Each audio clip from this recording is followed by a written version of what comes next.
case is with many of the items I talked about today. In Chapter 2, Season 4, the Alter vs. Ego storyline that the whole chapter following so far was dropped for the Marvel stuff. So the henchmen from the previous seasons were forgotten about. Or were they? In Chapter 2, Season 4, one henchman from each organization still remained behind on the map, just chilling. Eventually they met each other, and despite being from opposite teams, they seemed to have hit it off in a friendship, spending their days in dance-offs. Nowadays, they're touring the map, and I had the pleasure of seeing them hanging out together in Hydra 16. What an inspirational story. In Chapter 2, Season 2, if you look in Retail Bro, you can see a framed picture on the wall with Brutus standing with a woman. And in Chapter 2, Season 3, we see that Jules, who controls the Authority, put up a bunch of pictures of Brutus in the Authority. And also, one of the variants for Jules is wearing Brutus's mask. Maybe Brutus and that woman were lovers, and Jules is their daughter? Just food for thought. Omega likes use basically cheap. In order to unlock these cool colors in Omega, you had to reach level 80, which was insanely hard to actually have. But it was a cool reveal. Overall, I think the Omega lights look 100 times better than the full golden. In Season 5, Tomato Town was lifted into the Clockworks, and returned later that season to the Roman Temple. It seems that Tomato Head was worshipped as a god when he was in the ancient past, and he was able to create a cult revolving around tomatoes. In this loading screen, we can see the cult of Tomato Head indoctrinating a beef boss heathen into the order by forcing a mask upon him. I always knew there was something sinister behind that creepy smile. Viewers of my channel know that I talked about the relationship between Fortnite and Minecraft on this channel. In fact, as of right now, it's the most popular video on the channel. Considering how hostile parts of the Minecraft community is to Fortnite, it may come as a surprise to them that Fortnite has actually collaborated with Minecraft. Well, just in China, but it's still interesting.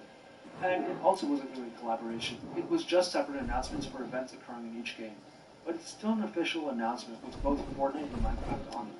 So yeah, that's the closest we got to a collab, unless we get a real one in the future. In Chapter 2, Season 4, we got Thor's hammer Mjolnir as a pickaxe. However, players noticed that there was a delay in the equip, that it actually started swinging a fraction of a second later than other pickaxes. Later on in the season, it was found that Wolverine's claws also had the same issue. It may seem like such a minor issue, but when it actually resets, it really does feel wrong. But after such a long time using other pickaxes, isn't reasonable to delay just like starting to feel awkward and funky? Not to mention that it provides a disadvantage to the person without objects. Finally, we have our last entry. This is the darkest, most sinister theory Fortnite has to offer. I cannot even put the horror into words, and this is the only image I can use to explain it. And with that out of the way, we have officially finished the dive down into the Fortnite iceberg. This is the only image I can use to explain it.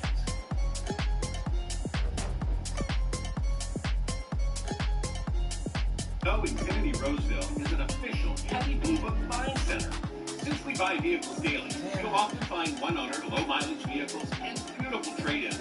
Bought here, serviced here, and traded in here. We're in the Roseville Auto Mall or online at InfinityRoseville.com with hundreds of quality used vehicles available. See why we say in Infinity Roseville, you'll find used car pricing with new car confidence. Because at Infinity Roseville, peace of mind comes standard with every vehicle we... And with that out of the way, we have officially finished our dive down into the Fortnite iceberg.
Hello everybody, I am TheMustacheGamer here, and today I am playing Fortnite. Hold up, let me change my, dang it.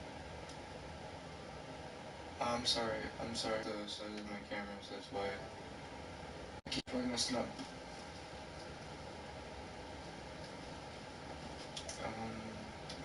Give me a second, please be patient. It's loading anyway, so.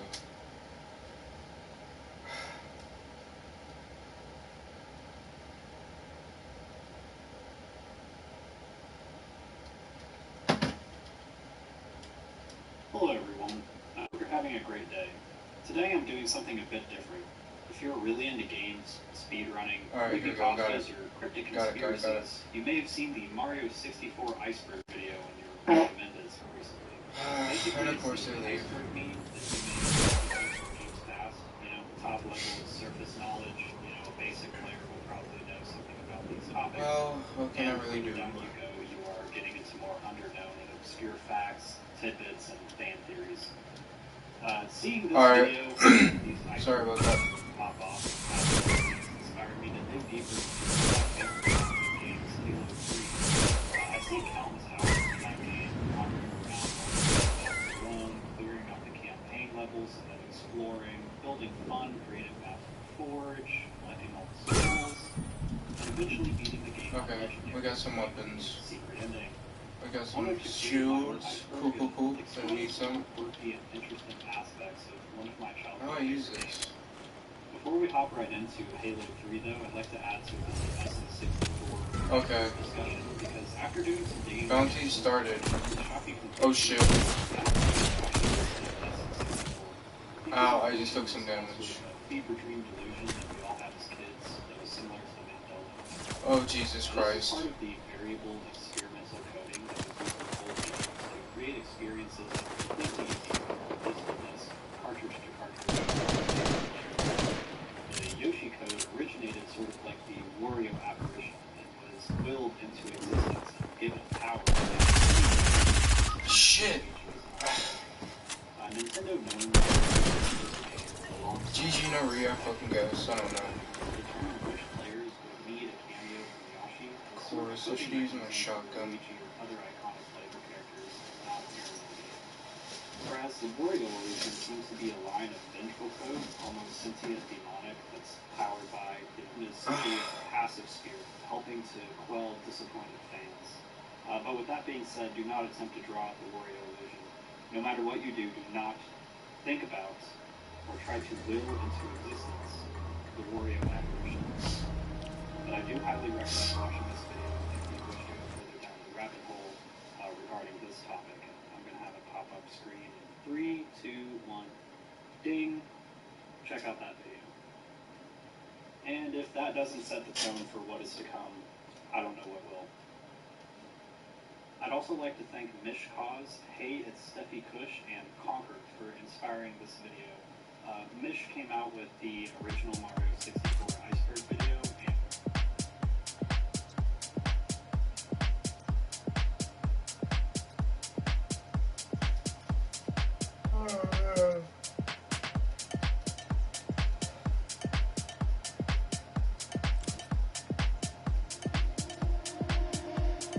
Nothing's gonna stop me. Nothing's gonna stop me.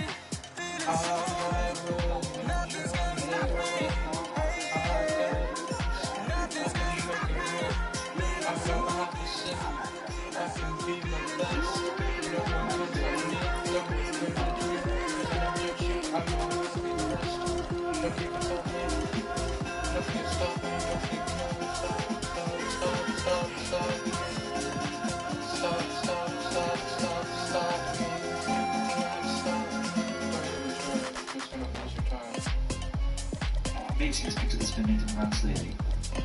This uncommon information about Mario 64, ranging from relatively obscure Easter eggs and glitches to abstract and esoteric information, which is definitely new to you. You may have also seen other material depicting elements from the game that you don't quite remember being there. Firstly, there were light-hearted, tongue-in-cheek observations of the game's quote-unquote lore, seemingly unintentional details. You may have seen this picture that's been making the rounds lately.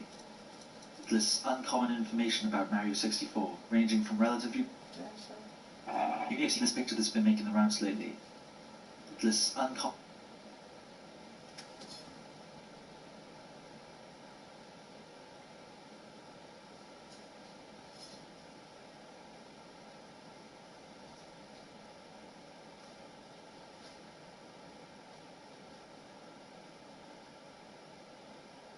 Information about Mario 64, ranging from relatively obscure Easter eggs and glitches to abstract and esoteric information which is definitely new to you.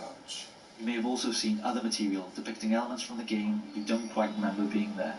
Firstly, there were light-hearted, tongue-in-cheek observations of the game's quote-unquote lore, seemingly unintentional details in an already barren story of this relatively primitive game. As it turns out, however, there is a lot more to it. This was only the tip of the iceberg. There is a wider, more important, theoretical lens through which we must understand the game.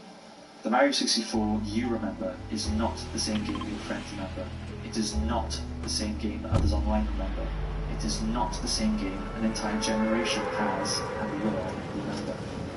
Alright, let's get this.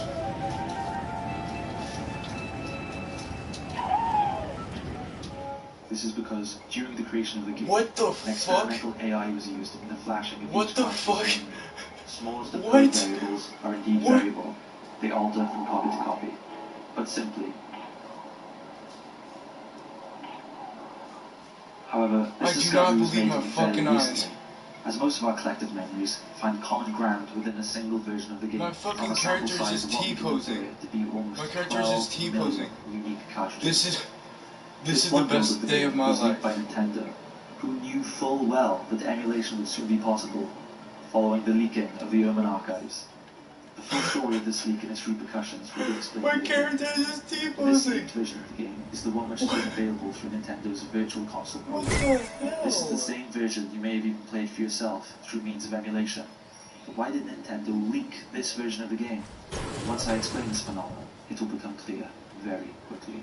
Firstly, we must understand the main examples which serve as evidence towards this copy personalization theory. The most clear evidence of personal copies is found within small details, such as the hidden one-up in the Tower of Locke's fortress. The origin of this knowledge is unknown. If you did not know about it, then you've just been made aware of its existence now. If you did know about this, then where did you learn about it? Online? If so, how did they know about it? Most people wouldn't remember any overt clues towards its being there, and the secret is completely absent from the original strategy guide. This unexplained spread of knowledge echoes the 100th monkey effect. This is the phenomenon in which ideas and behavior are spread from one group to another, once these ideas are acknowledged by a certain number of individuals. In this case, the seemingly unexplained spread of knowledge of this phenomenon is explained by the existence of personalized copies of the game. Therefore, there clearly exist copies in which this one-up is more visibly hinted towards. Those who knew about the one-up shared it online, eventually leading to a mass shift in the collective cultural consciousness of all those who have played the game. Hopefully this will clear things up for those who remember a cracked wall texture game. These small details are a clue that other people's playstyles reveal that there is no singular version of the game. Moreover, knowing that there are alternate versions of the game, your experience of the game is imbued with elements from someone else's experiences and memories, albeit depersonalized, stripped of their original, unique context. The level serves as an allegory, a microcosmic model of the human brain and its functions. This is particularly interesting texture. Its almost cobbled appearance mimics gyrification, the presence of gyri and sulci, the characteristic creases and folds of the frontal cortex. There is even a hidden brain diagram in the game. From what we can tell by looking at this texture, we can assume that this would have been used as the original painting for White Gyro. This is further evidenced by the frame which outlines the image. Moreover, several people online have noted that they remember seeing the texture on one of the smaller paintings, located near the level's main painting. Further lending credence to these memories is that the texture is the same resolution as this painting. Yet another detail of this allegorical model is the hidden city. It serves as a representation of the consciousness. It is situated beneath the level, beneath the water. It is completely detached from conscious processes, easily understandable and visible thought, surface level consciousness. Yet another important detail is that the city is flooded. This alludes to the condition of hydrocephalus, the build-up of cerebrospinal fluid and brain ventricles. In addition to this, the course contains a vein-like passage and tubule connecting the submerged city to the rest of the area.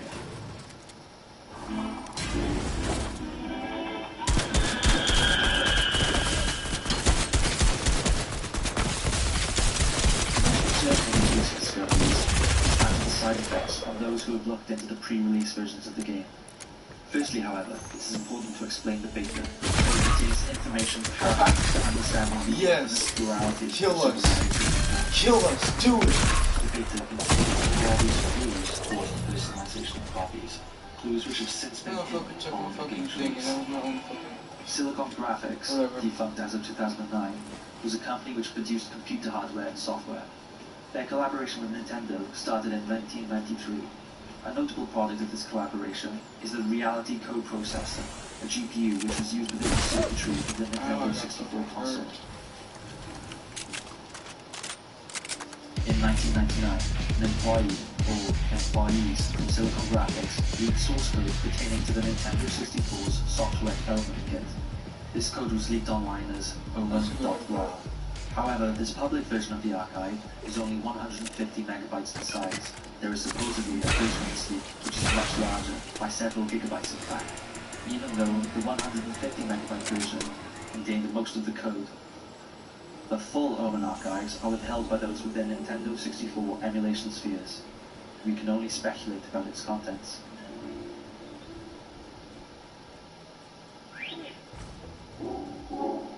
It is advised that viewers of this video do not research previous builds. For safety reasons, I have omitted most beta material for this video.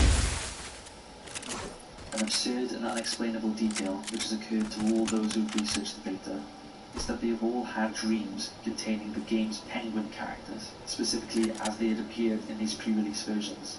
A shared piece of advice from those who have researched the beta is to ignore the penguins that approach you in your dream. Look right down towards your feet and try to ignore their presence. If you see or hear them in your dreams, they will talk to you for up to a day. Their voice has been described as horrible, harsh screeching.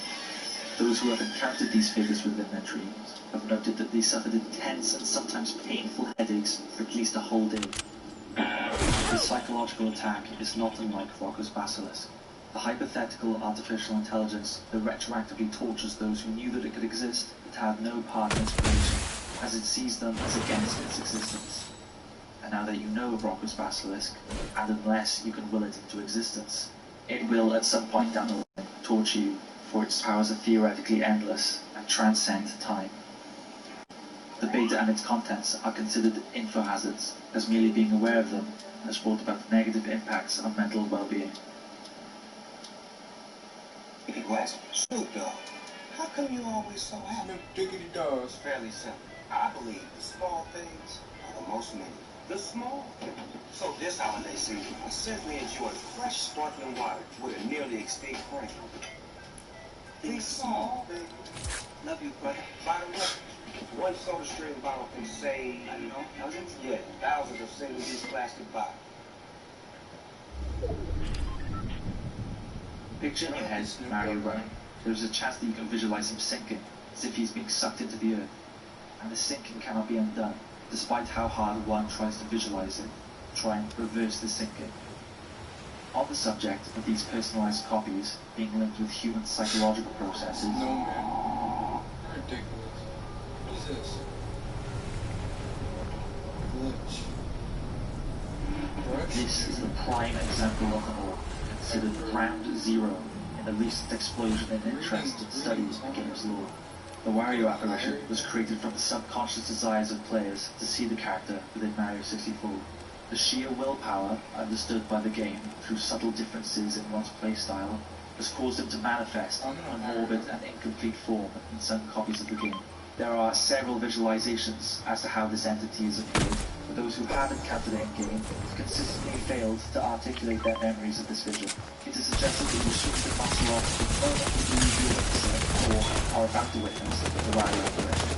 You give it power by beholding it, regardless of its form. It gains power to begin manifesting itself in one's reality through the psychological deterioration which has become so prevalent within the future version of the game. Our newfound understanding of Mario 64, or rather, its breadth of varying worlds, evokes the semiotic concept of the hermeneutic circle. This outlines the interpretation of specific parts of the work of art in relation to its whole, and vice versa. As every copy is personalized, one's understanding of Super Mario 64 is the product of gainful personal memories of the game, as well as the knowledge of other people's differing experiences, and how these experiences vary. The abstract concept of Super Mario 64 speaks of a macrocosmic spectrum of varying experiences, all unique, all personalized. Every copy of Mario 64 is personalized. Furthermore, as our understanding of the game is a proverbial petri dish of different memories and experiences, shared or otherwise, the actual role played by Super Mario 64 is one of simulation. The French postmodernist Jean Baudrillard describes this process as the generation by models of a real, without origin or reality. These alternate memories have supplanted our reality, that is to say, our knowledge and understanding of the game. As there is such a broad sample size for the different experiences brought about by these personalized copies, there is not one singular point of origin for our memories of the game. We now know that every copy is personalized, with no singular de facto copy. After all this, it begs the question, why did Nintendo choose to create such a fluid and nebulous product? It is obvious that the mission statement of Nintendo's new console was to create more dynamic and lively game worlds. However, their praxis bespeaks a more nuanced motivation than simply making each player's experience unique. Moreover, why did they cover this up? Why did they distribute the copy with the fewest answers? Knowing that memories are at their most striking, yet vague, during our formative developmental years, why did Nintendo want to create such a Mandela Effect-esque phenomenon? This experiment on youthful minds is not unlike the clandestine psychological operations of the past. This is Ultra 64. MK Ultra 64.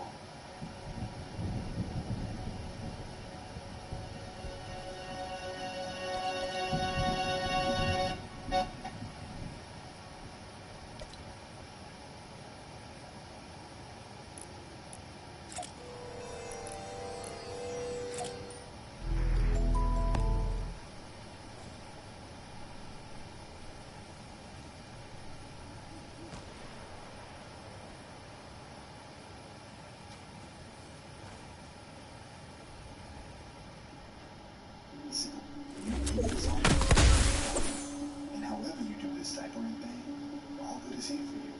With cushy, soft, breezy absorbent diapers that are free of the bad stuff and full of the good. So you can feel confident that you would crush it. It's all good. Only at Walmart.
In a few weeks since the Mario 64 iceberg topic has hit your recommendations on YouTube, whilst many have covered this subject, since the popularity of the iceberg, much more information has come to light thanks to various 4chan and Twitter findings. So this video will take no compromises on the information here. We'll be going over all the other iceberg videos on YouTube so far and collectively piece all the information that may have been missed.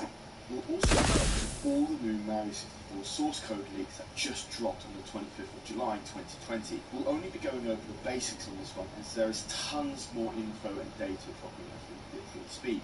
If you want a detailed breakdown of that information, hit that like button and let us know in the comments. Again, we're going to be covering every single aspect of the Mario 64 iceberg here, so be ready. Credits to all footage and findings will be shown in the description down below. Also to note, the Mario 64 iceberg also covers the gigantic wave of 1995 prototypes. Every copy of Mario 64 is personalized and the Mario apparition, so don't worry, we'll be going into great depths on these as well. So let's get right into it.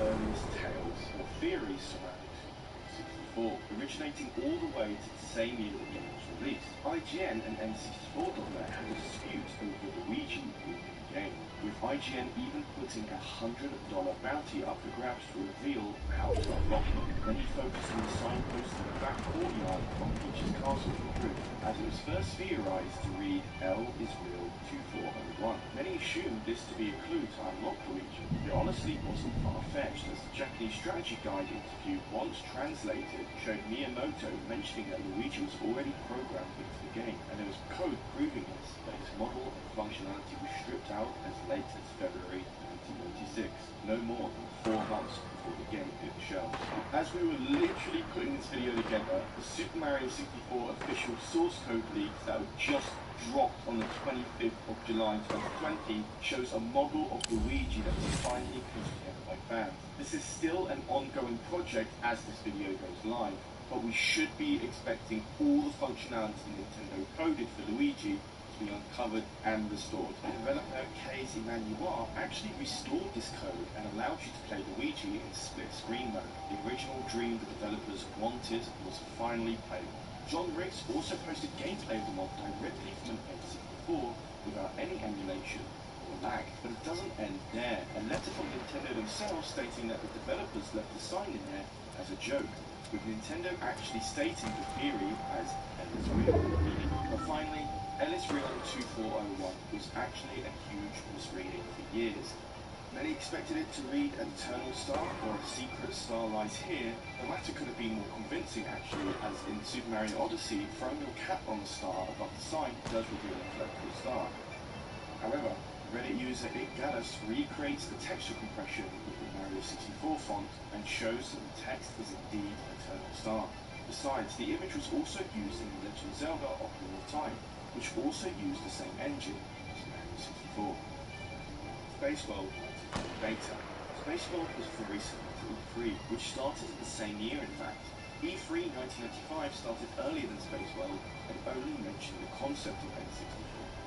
The first time public playable footage of Mario 64 from the N64 was in Space World 95, much later in the year, and revealing many things again. From old voice clips by Mel Blanc from the Warner Bros. Sound Library, a minimap in the top right for every level, changes to Peach's castle's exterior and interior, level design changes, and more.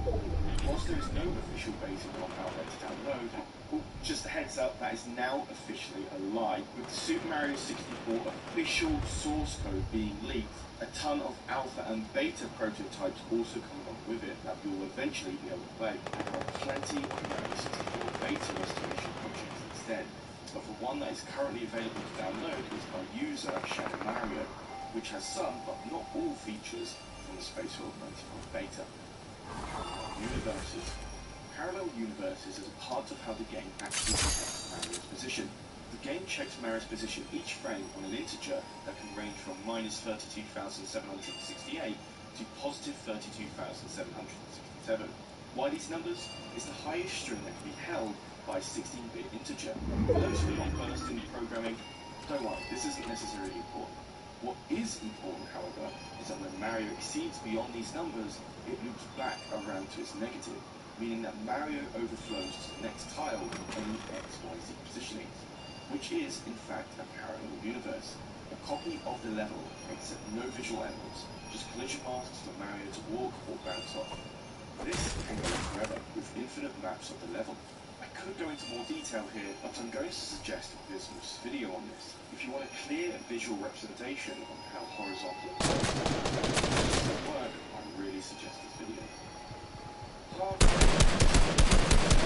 by Pancoic 20. or speed runs in which the user must complete the game process. The button being pressed in, held, and then released. For some speedrunners, this button is held for the entirety and is then released, indicating that 0.5 or 0.75 button press is made. Considered controversial by some, but mechanically and logically makes sense. More on this on Panicoic's video. What's Fortress Tower 1 up? For the top of the iceberg, I've got to say I'm pretty ashamed of not actually knowing about this sooner. After defeating the bomb and collecting the first star, a yellowish tower appears for every other star level. Punching the back of this tower on the ground level will reveal a 1-up, something not many casual Mario players need to know. How long that will be?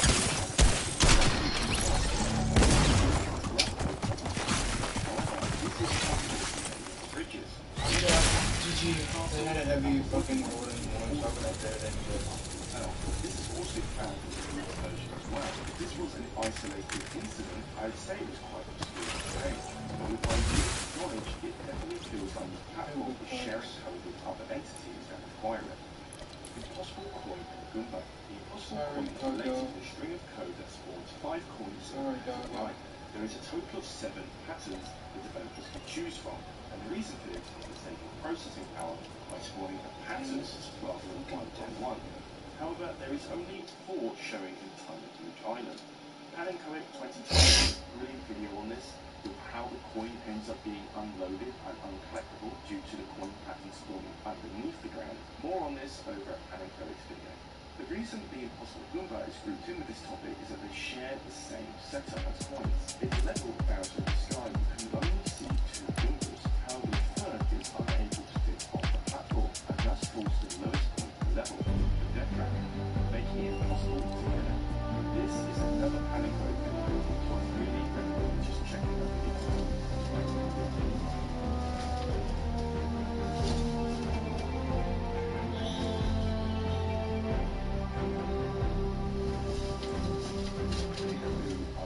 Text. There was unused lines used upon entering the used level for the first time. The text reads, "You're blind now. I'll pass right through this. Can you do that?" Whilst there was translations of this in Japanese, English, and French, it was left unchanged for German variants of the game.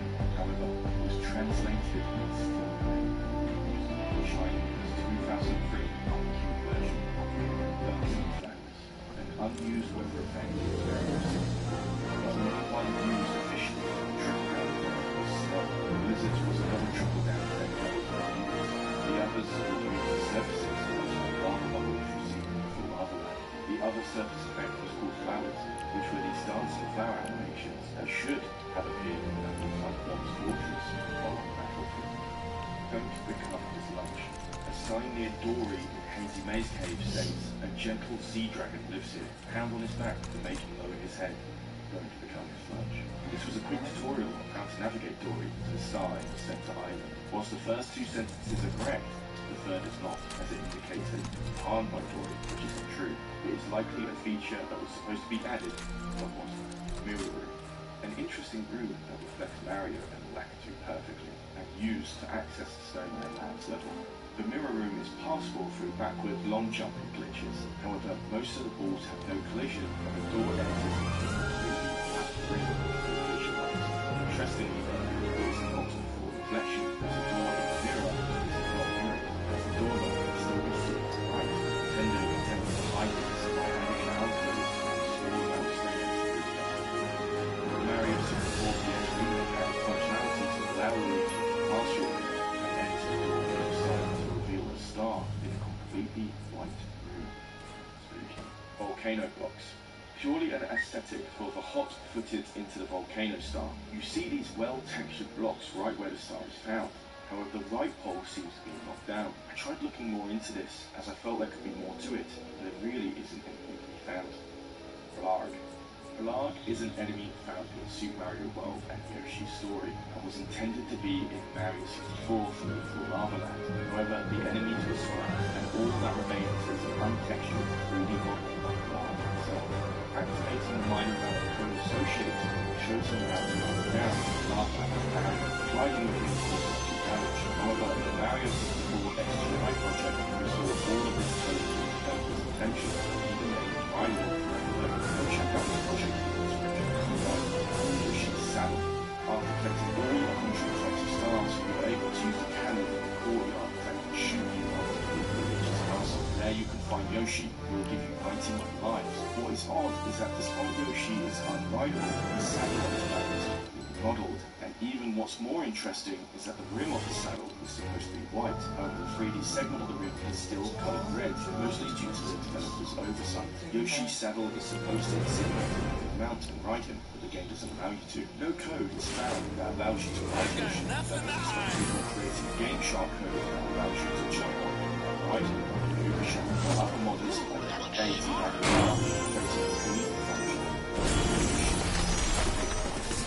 After defeating King Bomb on the battlefield, the King Bomb will say, "Thank you, Mario. The big Bomb is nothing but a big gun." His sentence has significance, as the small half-cylindrical section of the mountain with two cannonballs rolling up and down the curves now have three, subtly suggesting that you have killed Bomb, and he is nothing more than the cannonballs you see surrounding the mountain. Selecting the first star again will remove the third cannonball, strongly proving this theory. Jolly Roger's Bay, vanishing fog. Definitely an interesting one. After entering Jolly Roger's Bay for the first time, you'll see a thin line of fog above the water, adding to the atmosphere. After collecting any star, re-entering that level removes the fog entirely. Attempting to pick up star 1 again does not reveal this fog, and the only way to get this thin layer of mist once more is to completely delete your save file and start over. This is caused by the game becoming starting out the level. For some reason, completely disabling the mist when the check finds out that deleting another star is that the secret aquarium level found in the room just been painting. Upon jumping into the black square on the right side of the room, it will teleport you into a room full of water with no air to breathe. Whilst this might seem like an obvious to some, this is potentially a level for others. You can also access the aquarium in Jolly Roger Bay. Like that, there's long jumping, but nothing is found in the glass. Square texture found in shifting sand that lets us ET be found in the square texture, possibly referring to 19 However, this is not the case. Many of the symbols are associated with Yoshi, Piranha, the symbols for ET certainly do look like ET, and it's a flipped Japanese katakana symbol, which roughly stands for the word is. Please walk quietly in the hallway. Definitely more of a bait subject here. It refers to the strange signpost at the upper floor. Peach's castle as simply asks the user to walk quietly in the hallway. Nothing happens if you're obscenely loud or run about the place. However, many have speculated that this room is a museum of sorts because of large paintings around the room. Bugged fire texture. When Mario is burnt by fire or lava, a smoke trail is left behind in the path of wherever Mario moves. During the code assembly of Mario 64, developers discovered the texture was bugged, and after one line of code, it was fixed to display the texture properly. No one discovered this bug until 20 years after the game was released, making this a pretty significant topic. Ugarda's Tunnel. In Jolly Roger's Bay, there is a sea monster called Uganda. While the Coaching Mountains Tunnel, a pathway is viewable past the vines. Many old school rumors suggested there was an extra piece of content on the level with custom software, which is a simple, untextured tunnel. Peach's castle is now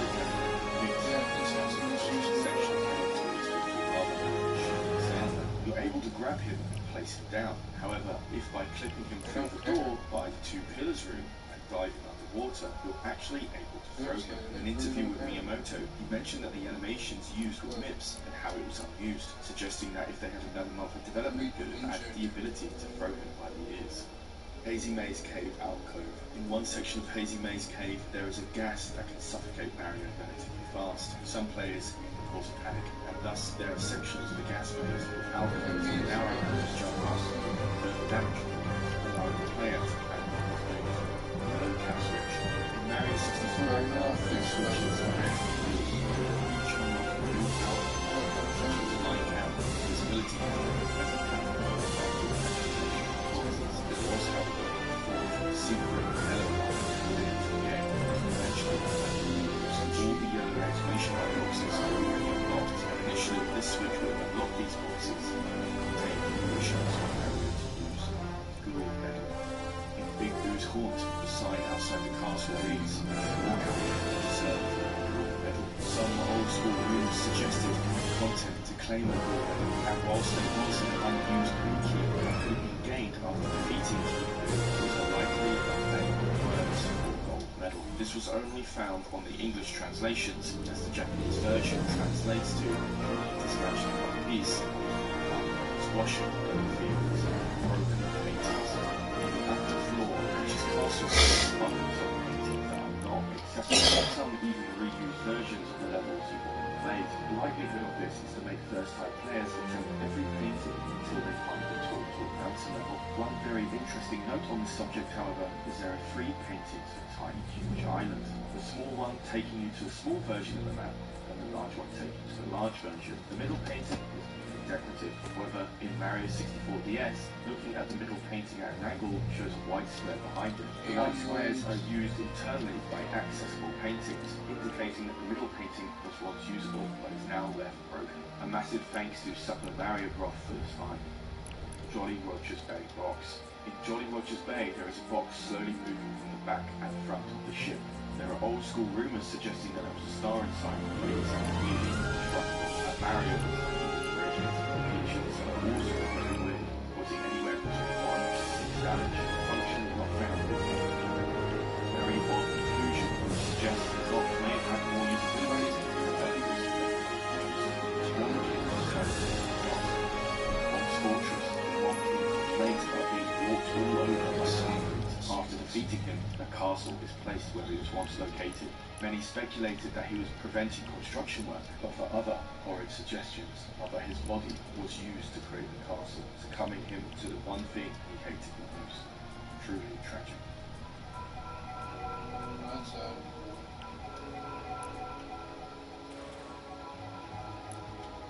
Video at a watchable length, we'll be going through these in a more overview viewpoint, whilst not skipping the details. Wet Dry World Skybox. In Wet Dry World, the skybox used is a photo of Express, the town, museum, and most pictures of skyboxes are compressed versions of real-life areas and photographs, and we'll get back to that later.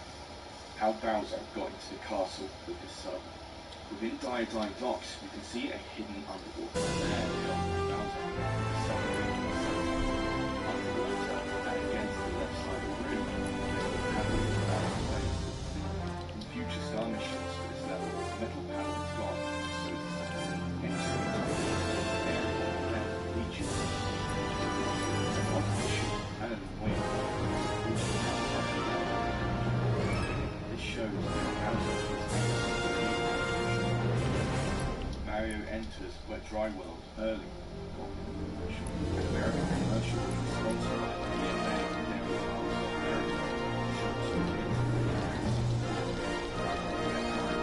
Stop! This section is baked as you're able to access Wet Dry World for 31 stars, 30 for the start tour, and 1 for the Diodine Docks. True location. What am I?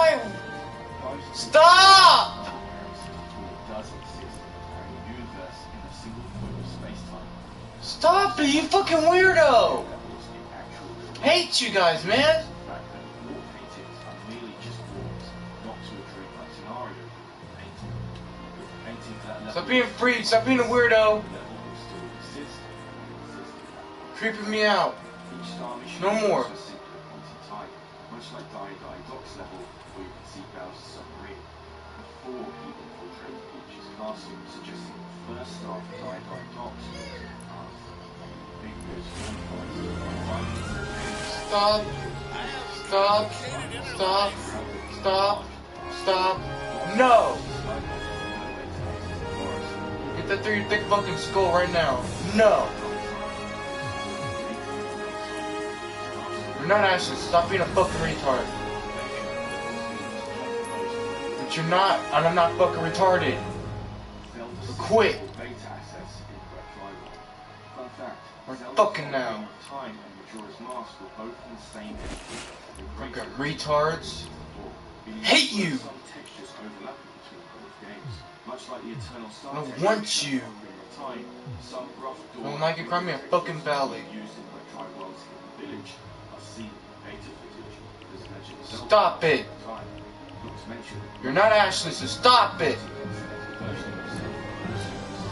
Stop lying to your fucking self. You'll never be Ashley. You'll never be Ashley.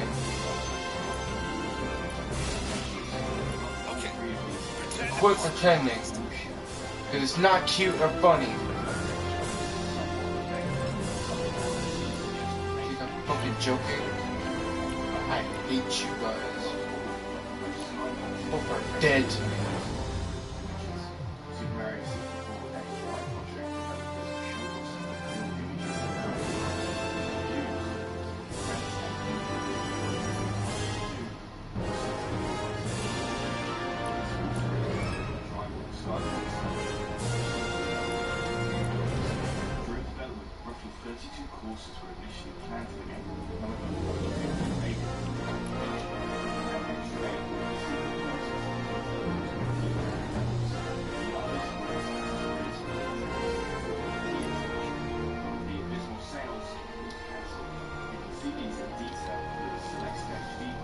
Stop!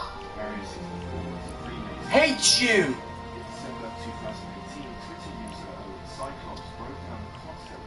Fucking hate you guys, man. I don't like you. Does anyone else feel transparent? Oh yeah. You're pretending to be something you know you're not. It's not funny and it's not cute. Feel that, you know. Ooh, talk. Upgrade. Now this is the good stuff.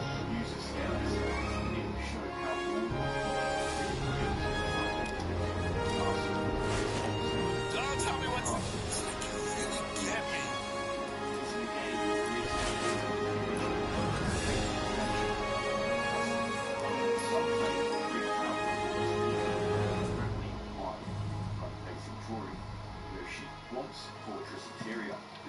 There is some way to access the entire fortress itself as a fortress, especially with the idea that the player can break past the level, such as the hidden one-up we mentioned earlier, and the blast away the British Army. There are a lot of hacks to add to the cold crevasse. There is a site at the beginning of the Cool Mountain. The sign says, warning, cold crevasse below, and a broken bridge next to it. The crevasse is in the cracks.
Some levels are somewhat interconnected, with docks taking you back to the pool of water outside Peach's castle, and when you fall out of the level, wing around over the rainbow, you fall from the sky backwards to Peach's castle.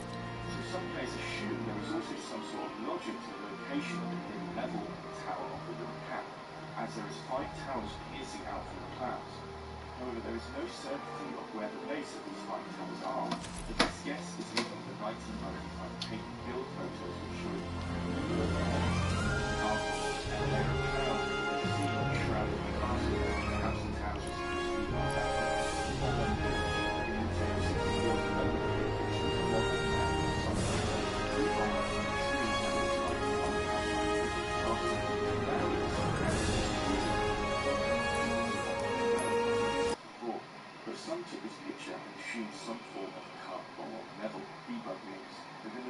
level select for Mario 64, you can see the beta version of the title screen and obscure, odd names for each of the levels. One of such is Horror Dungeon and Poor Kai, all linked to actual levels in Mario but have a different name. This is likely to shorten the title to fit the debug, but offers some sort of creepy undertones to what levels could have been named. Water Dungeon for Jolly Roger's Bay, Boo Apparition for Big Boo Horn, and Horror Dungeon for Hazy Maze Cave are all very creepy. Island in the distance. In the skybox of Bomber Battlefield and Peach's Castle, there are islands in the distance. Remember when you were a kid and you'd look out those skyboxes and wonder how you could get there? Perhaps a new secret place you've never seen before in the game. That's generally how these fields come about, purely from a childhood wonder. Unfortunately, these are just 2D skyboxes and the island are not accessible. Lethal Lava Land painting Fireball. The painting used for Lethal Lava Land shows a realistic fire with an eerie, grinning face within. Most of the paintings in Mario 64 depict You're in the mood for lasers and vengeance? and there are a lot of Time to assets fight in the the storm. painting that are in the level.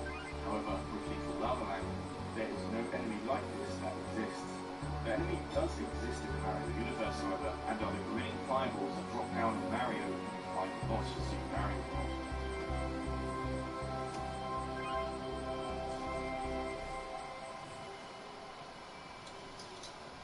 Allied with info. In Mario 64, the toad at the upper floor of Peach's Castle will give you a hint regarding the mirror room to access Snowman Man's level, stating, "Look for a room, no mirrors, look carefully for anything reflected." However, in the DS version, Toad states to search for an ally with info. The immediate assumption is that Toad is talking about Wario as you unlock him in the mirror room. However, that can't be the case, as Toad's dialogue changes when you speak to Toad with Wario, but he still mentions allied with info. Others speculate the flower power for Luigi to turn invisible, but that can't make sense either, as it's merely a power, and Toad still mentions the ally to everyone else, including Luigi. So, who is this mysterious ally? The course in the Bowser painting. In the first boss room after collecting 8 power stars, as you walk towards the painting, you slowly see it change from Peach to Bowser. Some speculate that you could bypass the collapsing floor and access the Bowser painting. This has always been a childhood wonder or rumor, and amazing ROM hackers like Greeno have done a legit and wonderful hack to bypass the invisible barrier Target not to yet reveal located. extra hidden levels. You see some of these ROM hacks, and literally what child me would have dreamed of. Waked up, turned on my N64, and see was not there. Wet Dry World, negative emotional warfare. This one is certainly subjective. Topic act. Support. Your daughter is a very good kisser. When you crave the uncomfortable, try new spicy Pringles Scorchin'.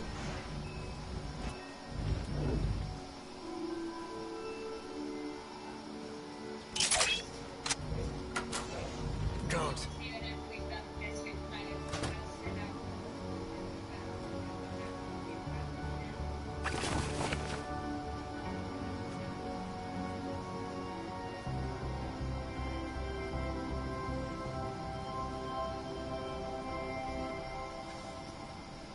Not now.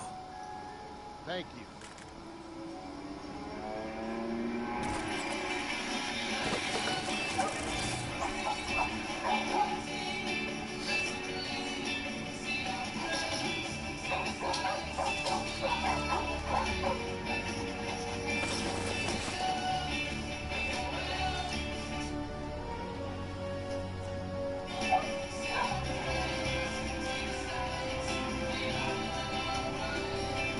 This target's a tricky one. Keep searching.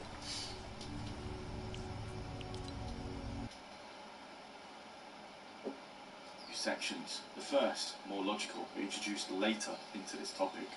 Numerous older forum posts, such as GameFAQs, suggesting Wet Dry World was one of the worst levels to play in Mario 64, along with Rainbow Road and Hazy Maze Cave. The level forces the player to interact with water mechanics the most, which can slow progress, alongside having to constantly leave and re-enter water in an arbitrary, unclear level design, which causes very awkward gameplay with a lack of understanding on how to navigate the level. The second reveals the true origins of the story, which lies a much eerier tale, starting with numerous 4chan dark, creepy gameplays revolving around Wet Dry World. Some is the creepy nature of the claustrophobic level, which I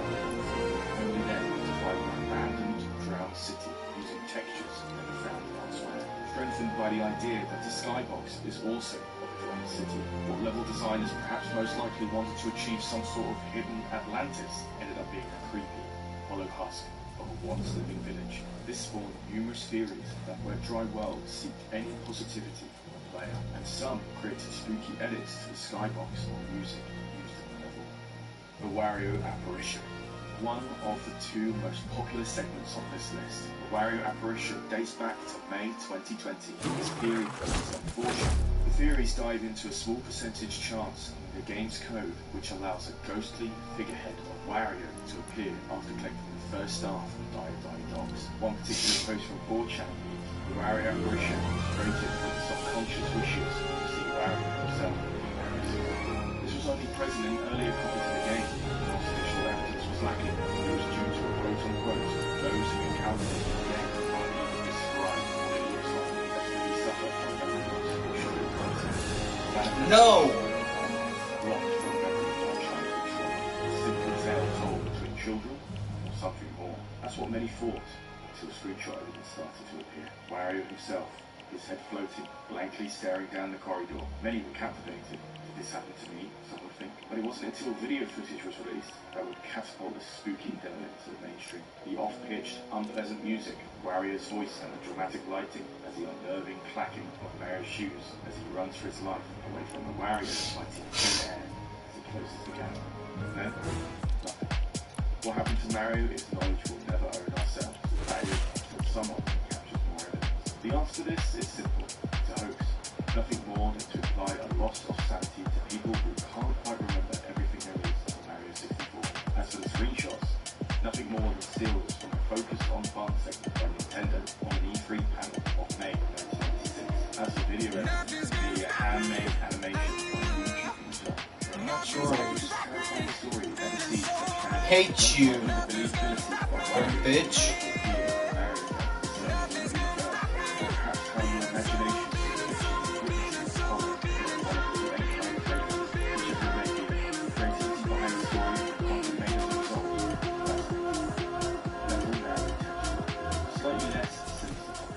User eCumber discovered the source texture for Metal Mario's reflection in an image dump of an SGI into the workstation. Whilst they were not used to develop Mario 64, it was used by N64 developers. Flipping the source image and compressing it into a 64 by 32 image is identical to the image used by Nintendo in Mario 64, minus some different types of compression. Peach is behind the stained glass window. Despite this being quite low on the iceberg list, it's actually most likely true. The stained glass window of Peach shown in Peach's castle doesn't match the design fully with the one inside. Whilst you could argue that this is purely based on how light refracts from outside Peach's castle, there is a significant amount of space between both sides of the glass shown in this diagram. Alongside Toad's mentioning that they are stuck within the walls of the castle, or being in a quote-unquote awful prison, it's evident that the ending cutscene shows Peach fade in outside of her glass window, suggesting she was trapped behind it. Brain diagram. On the surface, a brain diagram is helpful, informative, interesting, but in the world of Mario 64, it's far from that. Levels intentionally designed to look like the human brain, perhaps even a fully functioning one. And to support that idea, an eerie, pixelated texture of a brain diagram found in the textures of the game. Also, Nintendo's goal to emulate something that's never done before, or something more. Bonus challenge is now available. Nothing more than rumors and speculation. Starting on a 4chan forum post in early May-June of 2020, speculating on wet dry world's odd level design. Some attempted to link it to brain diagrams found on the web. Others flat out lied, saying they'd found this texture of a brain hidden deep inside the tiles, but breathing through. As none of this, the Bowser Room. A hidden level, its access removed from left. A level consisted of just one room. Bowser. Found a way to finally get inside the room. Video evidence. Bowser's private life. Pictures of Peach and himself. Video ends. So the legitimacy of these claims? Basically, everything falls apart from one simple claim. A video from 1917, YouTuber and animator BMG creates a fake screenshots from his friend when he was a child. Bowser broke the door. The doors to the front and back of Peach's castle are differently designed. One on the back using a single rickety oak or surrounded by with a total height and width suspiciously the size of Bowser. The front holds a double regal polished doors surrounded by cobblestone. Some theorize Bowser smashed through the back door of the castle and had to be remodeled with brown bricks and contemporaries. Forbidden, visible door, access to or death. Heroes say this forbidden door is a mirror.